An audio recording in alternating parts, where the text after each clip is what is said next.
현재 대치배움, 네, 평촌배움터에서 강의하고 있는 장혜림 강사입니다.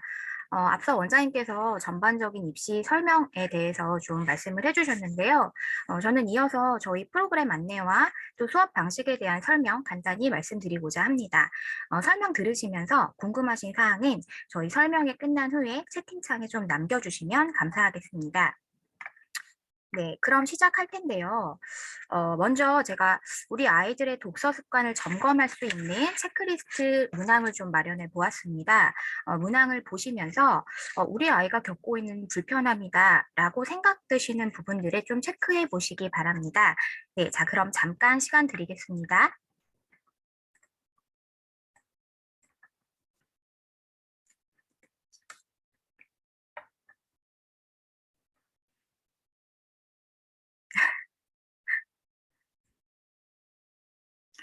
네, 아마도 많이들 공감되실 것 같아요. 저도 수업을 하면서 좀 많이 부모님들께 듣는 어떤 말씀드리기도 하고, 또 아이들 스스로도 이런 부분들이 조금 어려워요 하는 부분들이기도 하거든요. 그래서 우리 아이들이 책은 굉장히 많이 읽습니다. 그런데 책을 어떻게 읽는지 그 방법론을 모르고 있는 친구들도 굉장히 많고요. 또 이것들이 독후 활동으로 연계가 되지 않아서 고민을 하고 있는 부분들도 많습니다. 그래서 오늘은 왜 독서와 독후 활동의 연계가 중요한지, 그리고 어떻게 읽혀야 하는지 말씀을 드리고자 합니다. 네, 그래서 많이들 아실 거예요. 일단 독서와 독후 활동 굉장히 중요합니다. 왜냐하면 첫 번째로 독서 실력이 곧 학습 능력을 좌우하기 때문입니다. 일단 국어 과목 같은 경우는 모든 교과의 도구 교과가 되겠습니다. 만약에 읽기, 문해력이 되지 않는 친구들은 다른 과목조차 좀 읽기 싫어하는 그런 어떤 문제들이 발생을 하게 되고요. 또 이런 읽기가 어렵게 느껴지면 학습 능력 저하로 직결될 수밖에 없습니다. 실례로 저희 아이들도 문제의 어떤 발문 자체를 이해하지 못하는 친구들도 있고, 또 책을 읽으면서 줄거리 자체를 이해하지 못해서 어려움을 겪는 친구들도 있습니다. 그래서 이런 독서 실력은 사실 하루아침에 문해력이 좋아지는 것은 아니기 때문에 좀 꾸준한 독서 실력을 키우기 위한 연습이 필요하다라는 것입니다. 네, 그리고 두 번째인데요. 이제는 미래형 수능이 도입될 가능성이 굉장히 크다라는 것입니다. 수능 절대평가와 또 서술형 수능이 도입될 가능성이 크고요. 뭐 혼란은 굉장히 많지만 교육은 진보될 수밖에 없다라고 생각을 합니다. 그래서 이제는 예전에 어떤 주입식 교육에서 탈피해서 결과 중심의 평가를 지양하고 이제는 과정 중심 평가의 서술형 문제가 확대되고 있습니다. 아이들의 어떤 객관식으로 쓰는 그런 답안들은 이제는 거의 없다라고 보시면 될 것 같아요. 그래서 수행평가 비중을 강화하고 또 아이들이 차분히 어떻게 학습을 하고 있는지 토론이나 글쓰기 이런 것들을 통해서 좀 평가하는 경향이 굉장히 큽니다. 네, 그리고 세 번째인데요. 이제는 정부가 4차 산업혁명 시대에 걸맞은 인재를 육성하기 위한 교육과정을 추진하고 있다라는 것입니다. 저만 해도 예전에 왜 논술 시험을 봤을 때 굉장히 제시문이 길었던 기억이 납니다. 그래서 이 제시문을 정말 제대로 독해할 수 있는지, 그리고 거기에 대한 자신의 주장을 좀 전개할 수 있는지를 보았다면 이제는 그 수준을 완전히 넘어섰죠. 그래서 정확한 독해와 논리적 근거를 뒷받침한 어떤 주장을 펼치고 더불어서 그 지식을 내 머릿속으로 구조화할 수 있는지, 그리고 그 문제에 대한 어떤 창의력, 발산적 사고를 통해서 어떤 대안을 제시할 수 있는지, 그리고 논리적 사고를 통해서 그 대안을 제시를 했는지, 이런 것들을 통합적으로 보기 위한 어떤 교육 과정이 추진되고 있다라는 것입니다. 네, 그래서 우리 아이들의 어떤 독서 활동 문제점을 이제 점검을 해볼 텐데요. 통계를 보니까 저희 초등학교 친구들이 한 학기에 30권 정도의 책을 읽고 있다라고 합니다. 그렇게 되면 1년에 60권 정도의 책을 육박해서 읽는다라는 것인데요. 아이들이 참 책을 많이 읽습니다. 그래서 많이 읽고 또 그리고 자주 접할 기회는 많은데 문제는 독서 활동에 어떤 문제점이 있다라는 것입니다. 책을 제대로 읽고 있지 못하다라는 거죠. 그래서 지금부터는 우리 아이들의 어떤 독서 활동의 문제점을 좀 점검해 볼 건데요. 아까 체크리스트 문항 해보셨지만 아이들이 가장 자주 접하는 좀 문제점들은 이렇게 세 가지 정도로 집약을 할 수 있겠습니다. 첫 번째는요. 정독을 하지 못한다라는 것입니다. 아이들이 책 정말 많이 읽습니다. 근데 문제는요, 정독을 하지 못하고 훑어읽기가 습관화되어 가고 있다라는 것입니다. 물론 다독도 하고요, 속독도 합니다. 굉장히 빨리 읽는데 문제는 이런 책들을 패스트푸드식 독서라고 해서 그냥 읽어 치워버리는 것이죠. 그렇게 되면 그 속에 있는 내용들을 정말 내 지식으로 만들지 못하고 그냥 활자 읽기에 그냥 지나쳐 버리는 그런 습관이 키워질 수밖에 없다라는 것입니다. 네, 그리고 시중에 책이 굉장히 많습니다. 근데 문제는 흥미 위주로 각색된 좀 내실을 보장할 수 없는 책들이 굉장히 많은 현실입니다. 또 아이들이 좋아하는 책들 있잖아요. 예를 들어 뭐 판타지 소설류도 있고 아니면 뭐 만화류도 굉장히 많은데 이런 좀 사파 위주의 어떤 개연성 없는 글 구조로 전개되는 책들이 굉장히 많다라는 것입니다. 그래서 책을 좀 양질의 책을 엄선해서 줄 수 있는 어떤 해안도 필요할 것 같습니다. 제가 생각하기에 가장 문제가 되는 부분은 바로 이 부분인 것 같습니다. 요즘 우리 아이들이 스마트폰 사용이 굉장히 증가하고 있죠. 코로나 팬데믹으로 인해서 더더욱 좀 심각해지는 현상이라고 보여지는데요. 그로 인해서요, 아이들이 왜 팝콘 브레인이라고 해서요, 제대로 음미하면서 글을 읽지 못합니다. 단순하게 어떤 짧고 단편적이며 어떤 자극적인 디지털 정보에만 노출이 되어 있기 때문에 긴 글을 차분히 제대로 읽지를 못해요. 네, 그래서 이런 시점에서 뭐 물론 미디어 리터러시 이런 교육도 하고 있지만 이런 시점에서 가장 필요한 것이 바로 완독과 음독이라는 것입니다. 다독을 하면서 속독을 하는 것이 아니라 실제로 그 책에 있는 어떤 문맥상의 의미도 파악해보고 어휘 학습도 해보고 이런 식으로 정말 완독을 하고 음미하면서 읽는 음독의 필요성이 강조되고 있는 시점입니다. 그래서 요즘에 이제 각광받고 있는 교육 중에 하나가 바로 슬로 리딩 프로그램인데요. 슬로 리딩은 말 그대로 그냥 천천히 읽는다라기보다는요. 한 학기에 한 권의 책을 읽는데 거기에서 이제 샛길로 뻗어 나아가면서 읽는 방법을 말합니다. 그래서 한 학기에 한 권의 책을 읽으면서 교과 연계된 어떤 융합형 교육 과정을 통해서 이 부분과 관련된 뭐 국어 과목 아니면 음악, 미술, 과학, 사회 이렇게 뻗어나가면서 자기주도식으로 학습을 하는 어떤 교육 방법을 말하는데요. 그래서 저는 요즘 같은 경우에는 이런 슬로우 리딩 기법이 굉장히 필요하지 않을까라는 생각이 들고는 합니다. 네, 그리고 이제 두 번째 문제인데요. 바로 편독이 심하다라는 겁니다. 물론 저도 이 부분은 굉장히 공감을 하는 부분이긴 한데 아이들이 좋아하는 책만 읽는 경우가 굉장히 많죠. 예컨대 요거는 좀 성별, 뭐 성향도 좀 있는 것 같은데 제가 수업을 하면서 느낀 바로는 여자아이들은 좀 문학류의 소설류, 창작 동화 이런 것들을 굉장히 좋아하는 편인 것 같아요. 그래서 이 친구들은 뭐 문학 수업을 할 때 공감 능력도 굉장히 좋고 그리고 그런 부분들을 잘 이해를 하는가 하면 남자친구들은 좀 어떤 비문학, 어떤 학습 만화로 접근을 하는 경우도 많고 과학 도서들도 굉장히 좋아하는 것 같습니다. 그런데 문제는 여자친구들이 좀 기피하는 도서들은 역사, 비문학 파트 이런 것들을 굉장히 싫어하고 또 남자 친구들 같은 경우는 문학적 상상력, 공감력이 좀 떨어지는 부분들이 많기 때문에 저희가 시나 뭐 소설, 수필 뭐 이런 정도의 수업을 할 때는 아이들이 굉장히 힘들어하고는 합니다. 특히 뭐 시쓰기 이런 것도 굉장히 힘들어하는데요. 이렇게 치우친 독서를 하게 되면 저학년까지는 괜찮습니다. 그런데 이제 3, 4학년, 중학년으로 올라갈수록 좀 문제가 발생하게 됩니다. 일단은 본인이 봤던 책들만 좀 봤기 때문에 배경 지식이 편중이 될 수밖에 없고요. 또 지금 추구하는 융합형 사고력의 발달에 저해가 될 수밖에 없다라는 것입니다. 그래서 어렸을 때부터 어떤 문학과 비문학의 어떤 밸런스를 맞춰주기 위한 작업이 필요하다. 그리고 다양한 분야의 책을 골고루 읽혀서 독서의 밸런스를 잡아주는 어떤 조력이 필요하다라는 것입니다. 그래서 아이들이 조금 더 다양한 책을 읽을 수 있도록 기회를 좀 주시는 게 필요할 것 같은데요.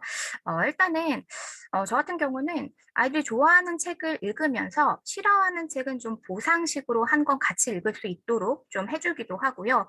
그렇게 하면 아이들이 어떤 메타인지를 발휘해서 아, 내가 이런 부분의 책들은 많이 읽는데 이런 부분들은 지금 좀 안 읽고 있구나라는 것을 좀 인지를 하더라고요. 그래서 이런 편독을 잡을 수 있는 어떤 교과 과정이 필요하다라는 것입니다. 네, 그리고 세 번째 문제는 단계별 독서를 하지 않는다라는 것입니다.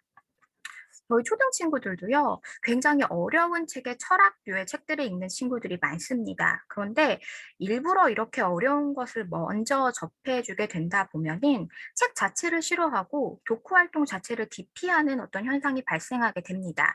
그래서 이런 학년별 수준을 고려하지 않은 독서, 선행학습이 지금 계속 되어지고 있는데 반드시 인지 발달 단계를 고려한 단계별 독서를 해야 한다라는 것입니다.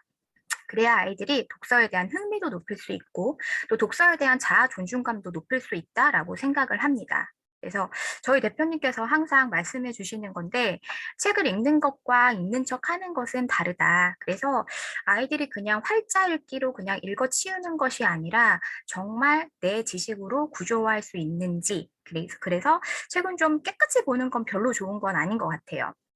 책을 읽으면서 조금 본인이 모르는 단어들도 스스로 학습을 해보고 유의어나 반의어도 한번 찾아보고 그리고 관련된 분야의 책들도 한번 연계해서 읽어보고 이런 식의 어떤 자기주도식 학습이 병행되면 가장 좋을 것 같습니다.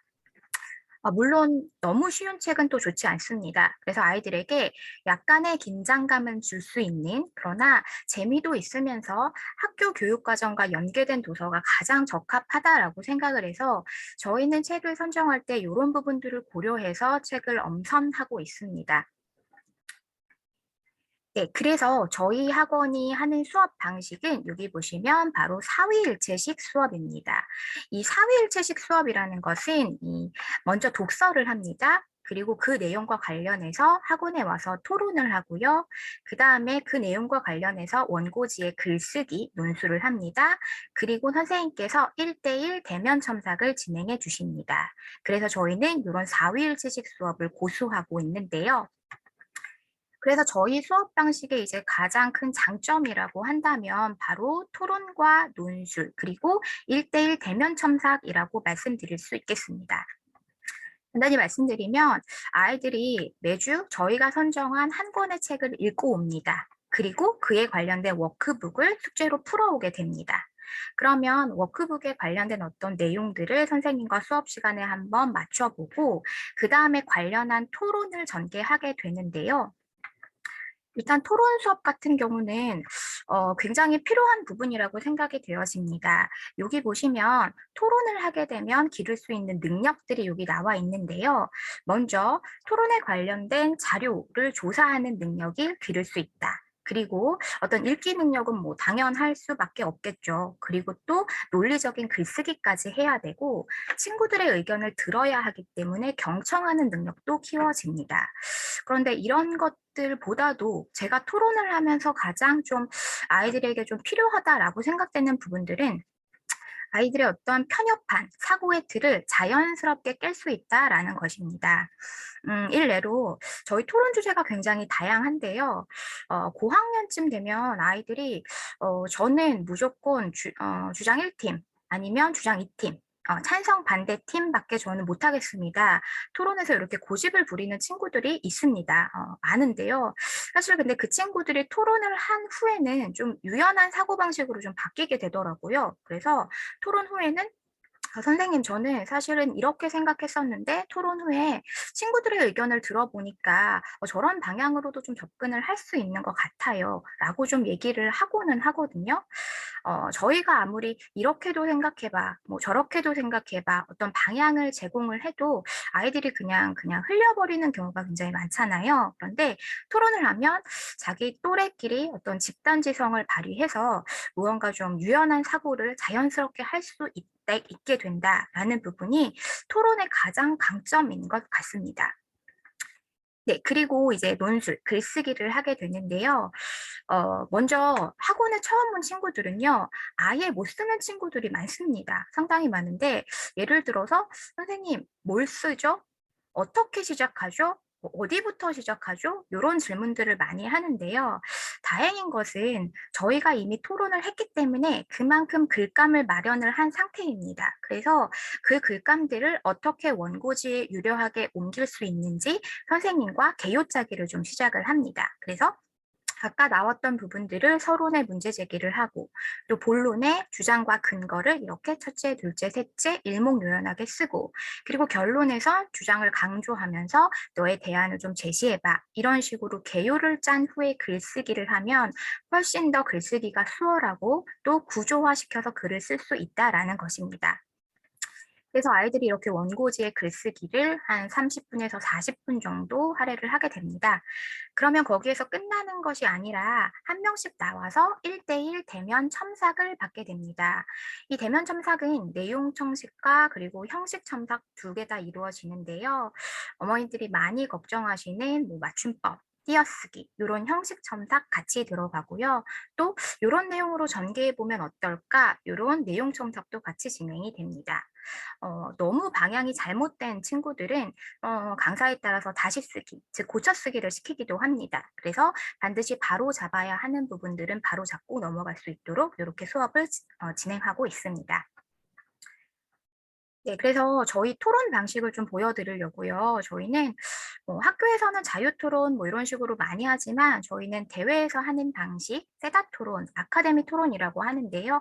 이 방식을 고수하고 있습니다. 그래서 역할을 보시면 입론, 교차조사, 반박, 최종 변론 이렇게 역할이 주어지게 되고요. 아이들이 반드시 한 가지의 역할은 하고 갈 수 있도록 합니다. 많이들 또 물어보시는 게 발표를 하는 친구들, 토론을 하는 친구들만 하는 거 아니냐라는 우려를 하시는데 반드시 이 다양한 역할 중에 한 개는 꼭 하고 갈 수 있도록 하고요. 또 토론이 굉장히 수월하게 잘 되는 반 같은 경우는 다양한 역할들을 해볼 수 있도록 강사들이 시키고 있습니다. 그래서 발표는 정말 다양하게 하는 구성주의식 수업을 지향하기 때문에 아이들의 스피치 능력은 향상될 수밖에 없을 거라 생각이 됩니다. 네, 그리고 이제 강사진들은 이렇게 토론 평가를 하게 되는데요. 그냥 주관적으로 평가를 하는 것이 아니라 저희 이렇게 평가표가 있습니다. 그래서 아이들이 토론 준비는 얼마나 성실하게 해왔는지, 또 발표력은 얼마나 좋은지, 근거에서의 논리, 비판력은 얼마나 좋은지 이렇게 채점을 해서 아이들에게 평가 결과를 좀 알려주고 그리고 토론 후에 함께 점검하는 그런 시간도 갖고 있습니다. 네, 다음으론 저희 논술 첨삭 사례를 좀 보여드릴 건데요. 저희는 일단 논술 학원이라고 해서 논설문만 쓰는 것은 아닙니다. 가장 중점을 두는 부분은 독후 활동에 재미를 붙이고 또 독서에 흥미를 붙이기 위한 것이기 때문에 사고력을 함양할 수 있는 다양한 글쓰기를 하게 됩니다. 그래서 이렇게 논설문도 쓰고요. 그 다음에 이렇게 환경에 관련된 포스터도 한번 만들어 보고요. 네, 그다음에 요거는 CNA 일보 기사문 쓰기도 이렇게 해보고요. 네, 이런 식으로 진행을 하게 되는데 일단 뭐 글쓰기를 할 때 글쓰기의 어떤 형식이 있지 않습니까? 그래서 그런 형식에 대한 어떤 이론적으로 접근을 한 후에 아이들이 글쓰기를 할 수 있도록 하고요. 여기 보시면 이렇게 내용 첨삭과 형식 첨삭 같이 진행하고 있습니다.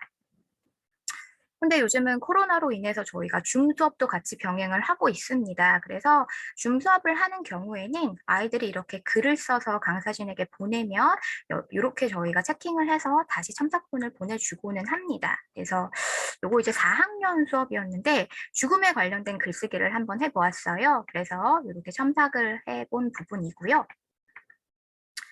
네, 요것도 화면상에서 이렇게 첨삭을 해서 학생들에게 이렇게 준 부분입니다. 그래서 이런 접속어나 문장의 호응이나 서술어 통일이나 이런 부분들에 대한 기본적인 첨삭 강사진이 직접 하고 있습니다. 네, 그래서 첨삭 어떻게 하는지 한번 보여드렸고요. 네, 그럼 지금부터는 저희 초등 연간 프로그램 안내를 해드리겠습니다. 제가 오늘 말씀드릴 부분은 2월 달 프로그램을 중점적으로 말씀을 드릴 건데요. 저희 각 학년에서 가장 포인트로 두고 있는 부분들도 함께 말씀을 드리고자 합니다. 먼저 2월 달 보시면은요, 1학년 같은 경우는 나를 표현해요 라고 해서 자신의 감정을 표현하는 연습을 한번 해볼 거고요. 2학년은 왜 학교 생활이 즐거워지는 생각 여행이라고 해서 이제 학교 생활을 시작하는 친구들에게 어떤 표현력을 기를 수 있는 연습을 한번 해봅니다. 그리고 3학년은 읽고 쓰는 연습을 한번 해볼 거고요. 그 다음에 4학년은 통학교가 논술인데 2월 달은 국어 프로그램이 진행이 됩니다. 그래서 국어 능력을 함양할 수 있는 그런 다양한 책들을 읽게 되고요. 5학년과 6학년은 저희 지금 역사가 진행되고 있습니다. 그래서 5학년 같은 경우는 한국사, 전근대 영역 진행을 할 예정이고요. 6학년은 세계사, 통사가 진행될 예정입니다.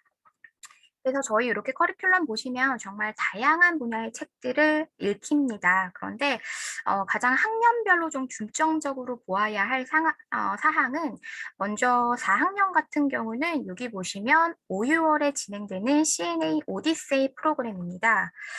이 오디세이는 제 개인적인 견해로는 아이들이 논술을 시작하기에 가장 적기가 아닌가라는 생각이 들고는 합니다. 왜냐하면 다양한 활동들이 많습니다. 그래서 직접 음악을 들어보고 또 미술, 그림으로 표현을 해보고 뭐 이런 다양한 활동들이 많기 때문에 아이들이 즐겁게 좀 수업을 시작할 수 있을 거다라는 생각이 들고요. 그 다음에 토론을 하기 전에 스피치를 강화하는 그런 프로그램을 한 달 갔습니다. 그래서 아이들이 발음 연습도 해보고 비언어, 반언어의 어떤 요소들도 한번 살펴보고 이런 식으로 해서 좀 재미있게 접근을 할 수 있을 것 같고요. 5학년 같은 경우는 이제 본격적인 토론 강화 수업이 진행이 됩니다. 그래서 이 3월, 4월에 아까 말씀드린 토론의 방식 있잖아요. 그 다양한 역할들에 대해서 하나씩 천천히 배우게 됩니다. 그래서 토론 강화 수업이 들어가고 이렇게 논술 강화 수업까지 같이 들어가서 다양한 장르의 글들을 한번 접해보는 그런 시간을 갖고요. 학교 교육 과정에서 5학년에 한국사가 있습니다. 그래서 저희는 1, 2월에 전근대 영역을 다루게 되고 7, 8월에 근현대사를 다루게 됩니다. 이렇게 4달에 걸쳐서 한국사 통사를 진행하게 되고요. 그 다음 6학년에는 저희가 세계사 1, 2월에 들어가게 됩니다. 그래서 통사를 한번 2달에 걸쳐 훑고 난 이후에는 6학년 프로그램은 일단 중등 대비 프로그램이라고 보시면 될 것 같습니다. 그래서 인문학의 가장 걸작이죠. 이런 논어 프로그램도 진행을 하고 7월부터 시작되는 베스트 컬렉션 여기 보이시죠? 이 부분들은 이제는 중학교에 가기 전이기 때문에 내신도 좀 고려한 좀 수행평가를 고려한 그런 학습이 진행이 되어져야 합니다. 그래서 아이들 교과서에 있는 작품들 그대로 가져와서 미리 좀 선견 학습을 진행할 수 있도록 진행을 하고 있습니다. 저희 이렇게 다양한 프로그램을 진행을 하는데요. 또 강조드릴 부분은 학년이 올라갈수록 좀 수직적으로 그리고 좀 나선형 구조로 좀 내용이 심화된다라는 부분입니다. 예컨대 역사를 주제로 본다 하면은 5학년에 저희가 한국사 통사를 4개월에 걸쳐서 하게 됩니다. 그런데 5학년에 바로 통사가 들어가면 좀 아이들이 어려워할 수 있습니다. 그래서 3학년부터 이렇게 10살에 만나는 역사 프로그램, 그리고 4학년에 역사 탐구를 진행을 하게 됩니다. 그래서 학년별로 포인트가 좀 달라요. 3학년 같은 경우는 어떤 인물 위주 또는 뭐 유적지 위주의 어떤 역사 공부를 하게 된다면 4학년에 어떤 시대별로 꼭 읽어야 하는 어떤 사건들 위주로 보게 됩니다. 그리고 요걸 배경 지식 삼아서 5학년 때 통사를 하게 되고요. 한국사를 마쳤기 때문에 이제는 세계사가 필요하겠죠. 그래서 6학년 1, 2월에 세계사까지 이렇게 마무리를 하게 됩니다. 요거는 중등과정까지 연계가 되어서요. 심화돼서 한국사, 세계사는 좀 반복을 해서 하는 경향이 있습니다. 그래서 저희 프로그램 말씀을 드렸고요. 네, 지금부터는 이제 2월에 시작될 부분들을 좀 구체적으로 말씀을 드리고자 합니다. 네, 1학년, 2학년부터 좀 보실 건데요. 1학년 같은 경우는 아직 아이들이 읽기를 힘들어하는 친구들이 많을 거예요. 그래서 소리 내어서 바르게 읽는 연습, 그리고 글 쓰기 전에 좀 바르게 앉아서 연필을 예쁘게 잡고 쓰는 연습들을 좀 해보고자 합니다. 네, 그리고 2학년은 이제 학교 가는 친구들이잖아요. 그래서 학교에서 자신의 감정을 좀 자신 있고 당당하게 표현하는 방법, 이런 것들을 좀 연습해 볼 예정이고요. 네, 3학년 같은 경우는 표현하는 즐거움이라고 해서 논리적으로 자신의 어떤 이야기를 하고 그리고 그것을 쓰는 연습을 한번 해보고자 합니다. 네, 그리고 4학년은 통합교과 논술 국어 파트가 진행이 되는데요. 여기에서 저희가 볼 부분은 아이들이 좀 굉장히 힘들어하는 부분들, 한자성어, 그리고 속담, 또 다양한 관용 표현, 이런 것들을 재미있는 어떤 활동 위주로 해서 학습을 하고자 합니다. 네, 그리고 5학년은 말씀드렸다시피 한국사 영역 이렇게 들어가게 되고요. 네, 그리고 6학년 같은 경우는 세계사 영역 2월에 진행이 됩니다. 세계사, 한국사 같은 경우는 역사 커리큘럼이 끝난 후에 저희가 진단 테스트도 봅니다. 그래서 아이들이 얼마나 역사를 좀 자신의 지식으로 만들었는지도 확인하실 수 있을 것 같습니다. 네, 그래서 2월 프로그램 설명을 드리는데 저희가 2월에 선정한 도서 목록들입니다. 그래서 관련하여서 3학년, 그리고 4학년, 그리고 5학년, 6학년 이렇게 도서들 저희가 선정을 했고요. 지금부터는 저희가 이제 수업하는 방식을 워크북을 보시면서 말씀드리는 게 좋을 것 같아요. 그래서 3학년부터 순차적으로 워크북을 좀 보여드리면서 말씀을 드리겠습니다. 네, 일단 초3 2월 학습 계획서 먼저 보실 건데요. 이렇게 표현하는 즐거움이라고 해서 4권의 책을 아이들이 한 달 동안 읽게 됩니다. 저희가 선정한 책들은요, 다 교과 연계가 이렇게 된 도서들이고요. 그리고 아이들이 읽기에 가장 적합한 난이도다라고 생각되는 선정 도서들을 엄선하고 있습니다. 그래서 지금 보여드릴 워크북은 2주차 엄마가 사랑하는 책벌레라는 도서에 관련된 워크북입니다. 네, 이 책을 아이들이 2주에 읽게 되고요. 이렇게 교과 연계가 된 부분들이 나와 있습니다. 그리고 아이들이 좀 기억에 남는 장면 한번 생각해 볼 수 있도록 이렇게 마련을 했고요. 저희가 올해부터는 독해 프로그램을 조금 강화하자라는 취지에서 한 주에 독해 문제를 한 3, 4문제 정도 풀어볼 수 있도록 문제를 준비를 했습니다. 그래서 아이들이 이렇게 제시문을 읽고 또 독해 문제를 이렇게 풀어볼 수 있도록 숙제로 내주고 있거든요. 그래서 이 워크북 한 권을 꾸준히 하게 된다면 굳이 다른 독해 문제집을 풀지 않아도 독해력이 향상될 수 있다라는 어떤 강점이 될 수 있을 것 같습니다.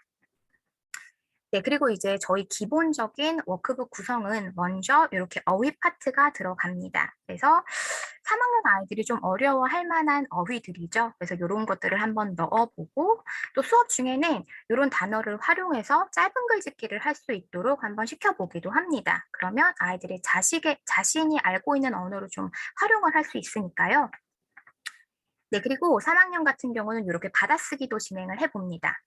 이런 거 사실 저희도 굉장히 많이 헷갈리는 부분이기도 하잖아요. 그래서 어떤 용법을 알고 그리고 선생님과 함께 받아쓰기를 해보면서 틀리지 않도록 맞춤법 공부도 함께 병행하고 있습니다.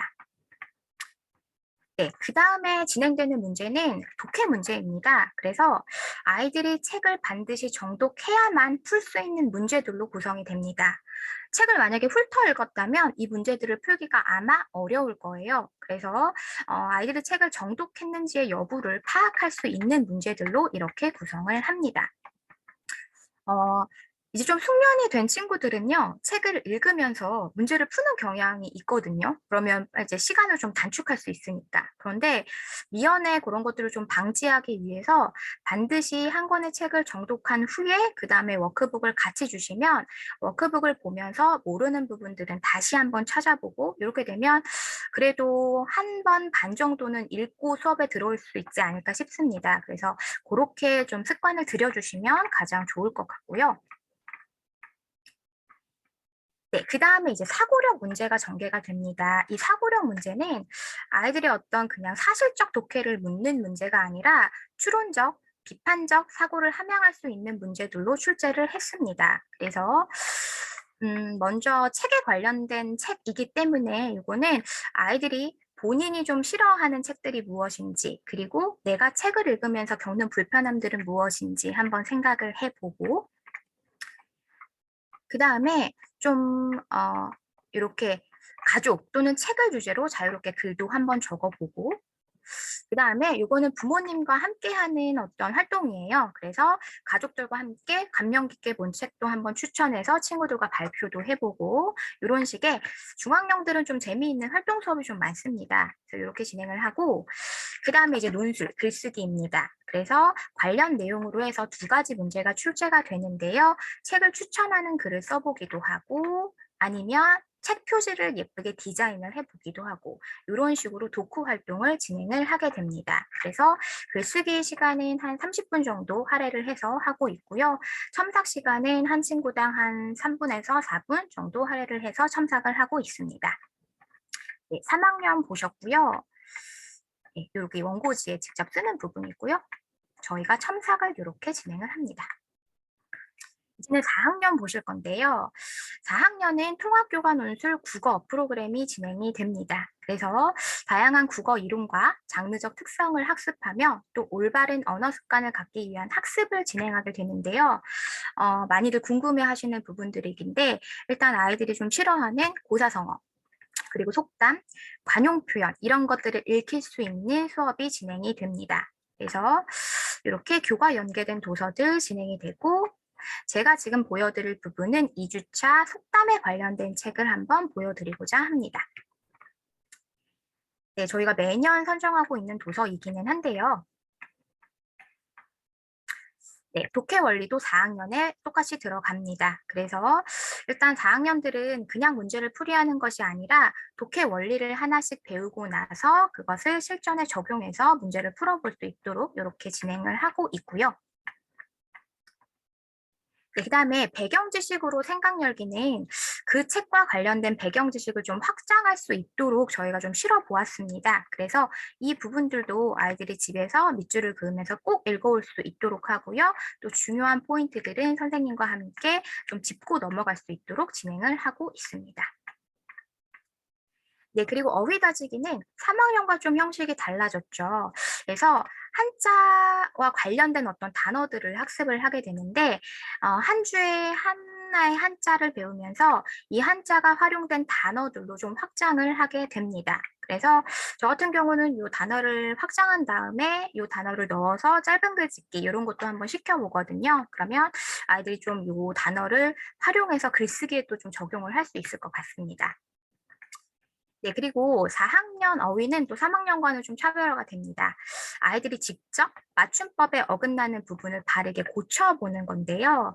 저희가 첨삭 기호를 부록으로 실어놨습니다. 그래서 틀린 맞춤법 어떻게 교정을 하는지 이런 것들에 대한 학습을 진행한 후에 아이들이 실제로 고쳐보면서 맞춤법에 대한 정확히 알고 넘어갈 수 있도록 그렇게 진행을 하고 있습니다. 네, 정독 여부를 묻는 문제들 이렇게 들어가고요.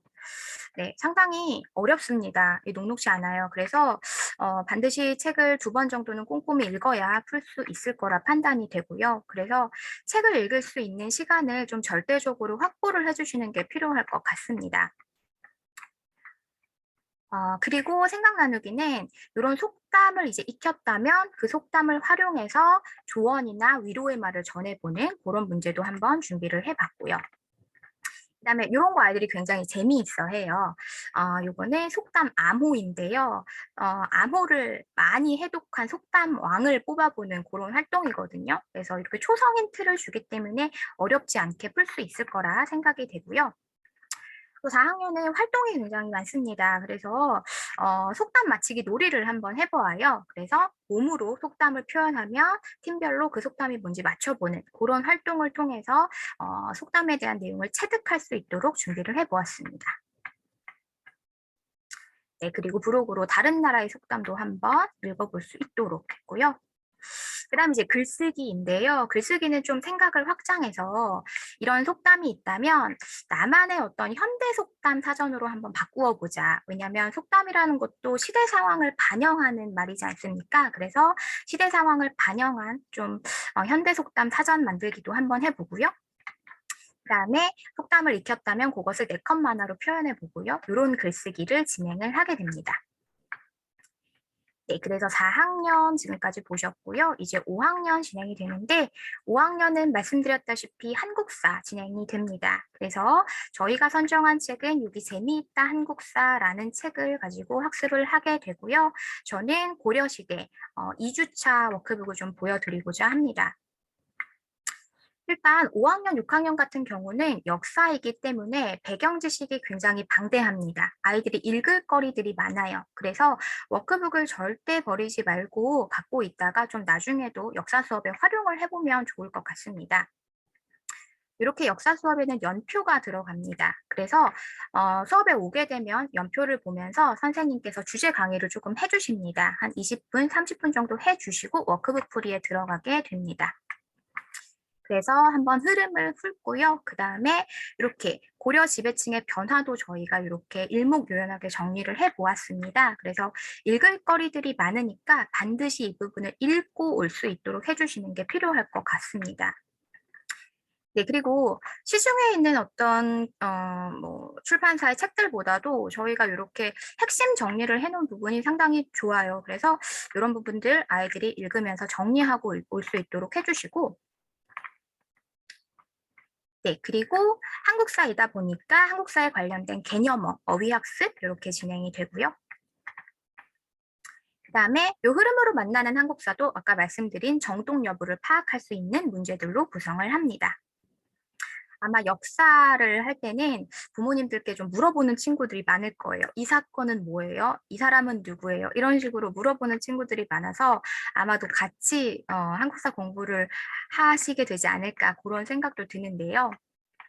이렇게 이제 아이들이 워크북을 풀어오면 학원에서는 사고력 문제를 집중적으로 보게 됩니다. 그래서 사고력 문제 같은 경우는 사실적 독해를 뛰어넘습니다. 그래서 원 간섭기의 고려의 상황은 어땠는지 일단 제시문을 통해서 한번 정리를 해보고요.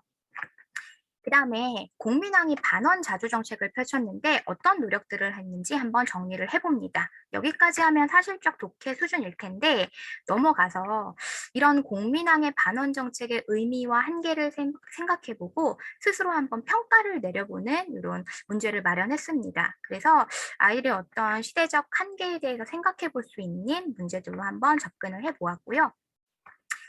네, 말씀드린 토론입니다. 5학년, 6학년부터는 본격적으로 토론이 진행이 되기 때문에요. 이렇게 토론에 관련된 제시문이 들어가고요.